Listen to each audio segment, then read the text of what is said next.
Shalom kekasih Kristus, bagaimana kabarnya hari ini? Sudahkah kita bersyukur dalam segala perkara? Para pendengar renungan melekat dalam Tuhan, saya mengingatkan hal ini karena Tuhan sudah melakukan bagi kita yang terbaik, yaitu memberikan nyawanya untuk kita. Mari kita berdoa. Tuhan Yesus, hari yang begitu indah dalam kehidupan kami. Tuhan, kami rindu agar seluruh pikiran dan hati kami diisi dengan kebenaran firman-Mu, sehingga hidup dan iman percaya kami tidak salah arah dan tidak salah mengerti tentang kebaikan Tuhan yang sudah Tuhan lakukan dan Tuhan kerjakan untuk kehidupan kami. Tuhan, berbicaralah lebih lanjut melalui renungan ini, sehingga firman yang disampaikan melalui renungan ini sungguh memberikan satu kekuatan di dalam iman kami dan pengharapan-pengharapan yang baru.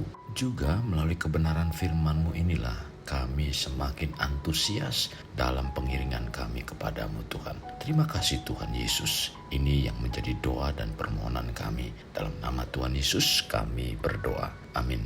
Melekat dalam Tuhan bertema merespon kasih. Firman Tuhan terdapat dalam Mazmur 117 ayat 2. Demikian firman-Nya. Sebab kasih-Nya hebat atas kita dan kesetiaan Tuhan untuk selama-lamanya. Kekasih Kristus, tentunya setiap kita yang menyebut diri sebagai umat Tuhan, itu semua karena kasih Tuhan dalam hidup kita. Ya, ini semua karena kasih Tuhan. Tuhan mau menjelma menjadi manusia dan rela mati di kayu salib untuk menebus dosa kita, di mana melalui kematiannya kita dipindahkan dari maut kepada hidup kekal. Maka dari itu sampai kapanpun kita takkan sanggup menghitung, mengukur, dan melupakannya. Kebaikan, kemurahan, kesetiaan, pemeliharaan, dan perlindungan Tuhan atas kita sungguh tiada terbilang. Sebagaimana tercatat dalam Efesus pasal 3 ayat 18, betapa lebarnya dan panjangnya dan tingginya dan dalamnya kasih Kristus. Walau kita sering mendengar tentang kasih Tuhan, namun seringkali kita kurang menyadarinya. Yang kita ingat-ingat hanyalah besarnya masalah dan kesulitan-kesulitan yang kita alami. Masalah dan kesulitan yang ada laksana tembok tebal yang menghalangi dan menutupi pandangan mata rohani kita untuk melihat kebesaran kasih Tuhan. Kekasih, saat kehidupan yang kita jalani masuk dalam proses pemurnian dalam hal kedagingan yang tidak menyenangkan, hati mulai berubah dan dalam respon kasih Tuhan begitu rendahnya. Padahal Tuhan telah memberikan nyawanya dan itu merupakan pemberian terbaik yang tak ternilai.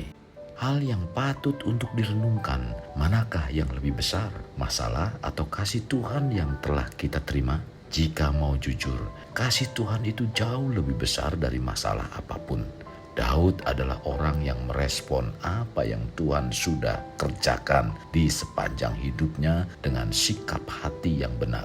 Daud mengatakan, "Aku mau bersyukur kepada Tuhan dengan segenap hatiku," tercatat dalam Mazmur 9 ayat 2. Hati Daud berlimpah dengan ucapan syukur, bukan bersyukur dengan perkataan saja. Tetapi Daud bersyukur dengan segenap hatinya.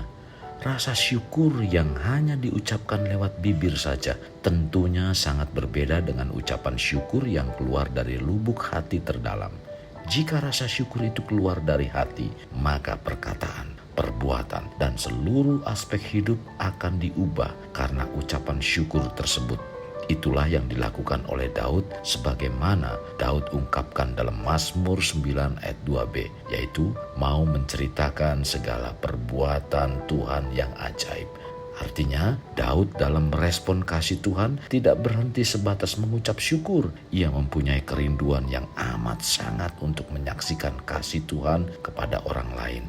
Menceritakan segala kebaikan yang telah ia terima dari Tuhan, menceritakan apa yang sudah dialaminya bersama Tuhan. Bila Daud melakukan seperti itu, bagaimana dengan kita merespon kasih Tuhan? Bukankah kasih Tuhan sangat luar biasa dalam hidup kita? Karena Dia rela mengorbankan nyawanya menebus dosa-dosa kita, mengampuni kesalahan kita, membebaskan kita dari segala kutuk. Dan karena kasih-Nya, kita diangkat sebagai anak-anak-Nya. Mari kita kembali membawa ingatan kita tentang kasih Tuhan yang dahsyat dan sangat luar biasa itu. Tidakkah kita merespon kasih Tuhan dengan membawa hidup kita untuk semakin mendekat kepada Tuhan, semakin mengenalnya dan semakin mencari Dia lebih sungguh, karena kasih Tuhan sangat berharga sebagaimana dikatakan dalam Mazmur 36 ayat 8. Betapa berharganya kasih setiamu ya Allah. Anak-anak manusia berlindung dalam naungan sayapmu. Pemazmur tidak berhenti sebatas memuji dan bersyukur, tetapi juga rindu menyaksikan dan menceritakan kasih Tuhan kepada orang lain. Ia menceritakan segala kebaikan yang telah diterimanya dari Tuhan.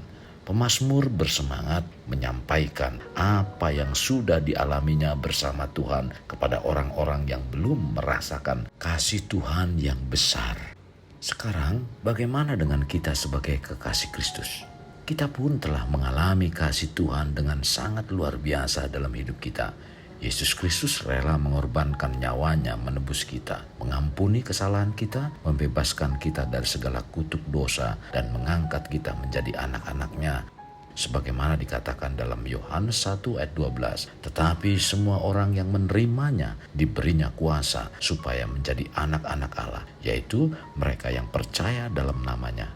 Bukankah ini yang disebut sebagai kebaikan, kemurahan, kesetiaan, perhatian, dan perlindungan Tuhan atas kita? Sungguh tiada terbilang. Inilah yang disebut kasih Tuhan. Dan Paulus menyampaikan kasih Tuhan pada umat Tuhan dalam Efesus 3 ayat 18. Aku berdoa supaya kamu bersama-sama dengan segala orang kudus dapat memahami betapa lebarnya dan panjangnya dan tingginya dan dalamnya kasih Kristus. Kasih Tuhan sudah dinyatakan dengan begitu sangat jelasnya, tetapi sekalipun firman Tuhan dengan sangat jelas menyatakannya, seringkali kita kurang menyadari dan mensyukurinya. Banyak kali yang kita ingat hanyalah besarnya masalah dan kesulitan yang dialami. Masalah dan kesulitan yang ada ibarat tembok tebal menghalangi dan menutupi pandangan mata kita untuk melihat kebesaran kasih Tuhan. Kekasih Kristus, konsep keselamatan yang kita terima adalah karena kita merespon kasih Tuhan sehingga dibenarkan dan layak bersama Dia di surga. Jadi penting sekali bagaimana kita merespon kasih Tuhan. Marilah kita berkomitmen seperti ajakan pemazmur untuk selalu mengingat dan merespon kasih Tuhan kepada kita. Sekarang bawalah diri kita untuk mempunyai kebiasaan memuji, memuliakan, dan berusahalah menyaksikan kasih Tuhan kepada orang lain dimanapun kita berada dan kapanpun kesempatan itu ada. Kasih Tuhan Yesus sungguh besar telah kita alami. Jangan disimpan di dalam hati saja. Mari merespon kasih Tuhan dengan menyebarkan kasih-Nya kepada mereka yang belum merasakan kasih Tuhan yang ajaib dan hebat. Kekasih Kristus, mari bawa hidup kita menjadi pribadi yang dapat memerdekakan orang dari belenggu kehidupan. Layaknya seperti terang yang menerangi kegelapan. Karena itulah yang Tuhan inginkan pada kita sebagai warga kerajaan Allah. Mari kita berdoa. Tuhan Yesus, kami naikkan syukur kepadamu kalau hari ini firman-Mu menerangi hati dan pikiran kami, sehingga kami dibawa lebih mengerti mengapa kami harus tertanam di dalam Engkau. Karena Engkau begitu besar mengasihi kami. Engkau memberikan nyawa-Mu, yaitu memberi yang terbaik untuk pribadi kami. Tuhan, kami bersyukur Tuhan. Maka dari itu, hari ini Engkau mengajari kami lewat kebenaran firman-Mu, bagaimana kami harus merespon kasih Tuhan yang luar biasa itu.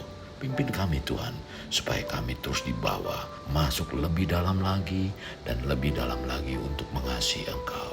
Bukan hanya itu saja Tuhan, pimpin seluruh kehidupan kami, pikiran, perkataan, agar kami sesuai seperti apa yang Kau inginkan, dan seluruh kehidupan kami mempermuliakan nama-Mu. Tuhan, kami rindu tahun ini adalah tahun yang kami bisa memberi buah-buah kehidupan yang menyukakan Engkau, sehingga kami menjadi pribadi-pribadi yang dapat memberi pengaruh yang baik bagi orang yang ada di sekitar kami. Paling tidak Tuhan, mereka mengenal siapa kami di dalam Engkau. Itu yang menjadi kerinduan kami dan doa kami. Dalam nama Tuhan Yesus kami berdoa. Amin. Kasih Kristus, mari kita akhiri dengan mengendahkan kedua tangan kita. Terimalah anugerah berkat dari Allah Bapa, kasih sayang daripada Yesus Kristus, dan persekutuan dengan Roh Kudus yang memberkati, melindungi, dan menyinari engkau dengan wajah-Nya, serta memberi engkau kasih karunia di mana Tuhan menghadapkan wajah-Nya kepadamu dan memberi engkau damai sejahtera. Tuhan juga mencurahkan berkat secara rohani, berkat secara jasmani, dan berkat secara ekonomi, di mana berkat Abraham, berkat Ishak, berkat Yakub dicurahkan dan dilimpahkan dari saat sekarang sampai Maranatha tiba, dalam nama Tuhan Yesus. Amin. Sampai jumpa di renungan berikutnya. Tuhan Yesus memberkati. Jangan lupa like, share, dan subscribe.